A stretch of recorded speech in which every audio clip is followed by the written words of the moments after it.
पिछले 7 सालों में 70 पेपर लीक हुए। प्रधानमंत्री जी, पिछले 10 साल से आपकी सरकार थी, आप मुझे एक भी इंस्टेंस बता दीजिए कि इन 70 पेपर लीक के मामले में आपने क्या कदम उठाए। आप श्रेष्ठ भारत बनाने की बात करते हो, आप अपने बच्चों के भविष्य को बेच रहे हो। आप कहां गया श्रेष्ठ भारत? 70 पेपर लीक हुए, एक भी इंसिडेंस आप बता दो जहां पर आपने काम किए। मध्य प्रदेश में 8 साल लग गए पहला एफआईआर दर्ज होने में। एक और इंटरेस्टिंग चीज है कि पिछले सेशन में भारतीय जनता पार्टी की सरकार ने भर्ती परीक्षाओं में जो घोटाले होते हैं और गड़बड़ियां होती है उसके लिए प्रिवेंशन ऑफ अनलॉफुल एक्टिविटीज का एक कानून लेकर आए।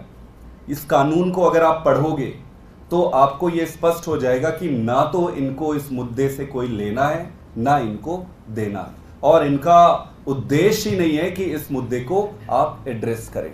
ये कहते हैं कि भाई 4 से 5 साल की अगर स्पोरेडिक इंसिडेंट्स मिलते हैं तो 4 से 5 साल की सजा होगी, 5 से 10 लाख का जुर्माना होगा। अगर ऑर्गेनाइज्ड क्राइम मिलता है तो ये कह रहे हैं कि भाई 10 साल तक होगी सजा और 1 करोड़ तक। एक पेपर 1 करोड़ में बिक रहा है। यहां पे 1 करोड़ की फाइन लगाना चाह रहे हैं ऑर्गेनाइज्ड क्राइम में।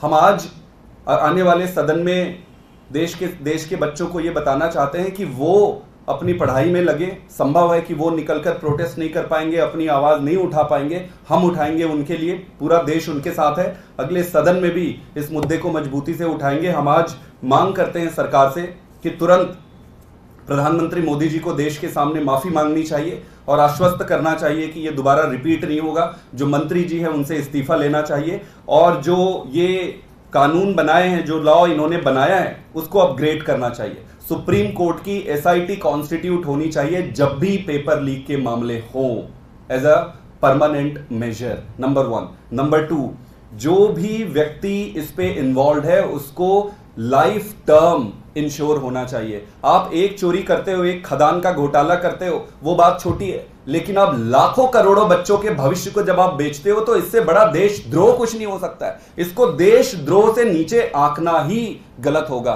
तो इस पे लाइफ टर्म मिलनी चाहिए। और सरकार में जो भी जिम्मेदार है, अगर ऑर्गेनाइज्ड क्राइम है तो पूरे का पूरा एनटीए इसके लिए जिम्मेदार है। अगर एनटीए जिम्मेदार है तो फिर सरकार भी जिम्मेदार है। मंत्री जी को इस पे उत्तर देना चाहिए और मैं ये मांग करना चाहता हूं कि तुरंत इस परीक्षा को रद्द करके पुनः परीक्षा किया जाए। विश्वास को अगर अर्जित करना है तो इस तरीके की धांधलियों को तुरंत रोकना पड़ेगा। और प्लीज प्रधानमंत्री जी, अगर आप कोई संस्था बना नहीं सकते हैं तो जो बनी हुई संस्था है उसको मत तोड़िए, देश बर्बाद हो जाएगा।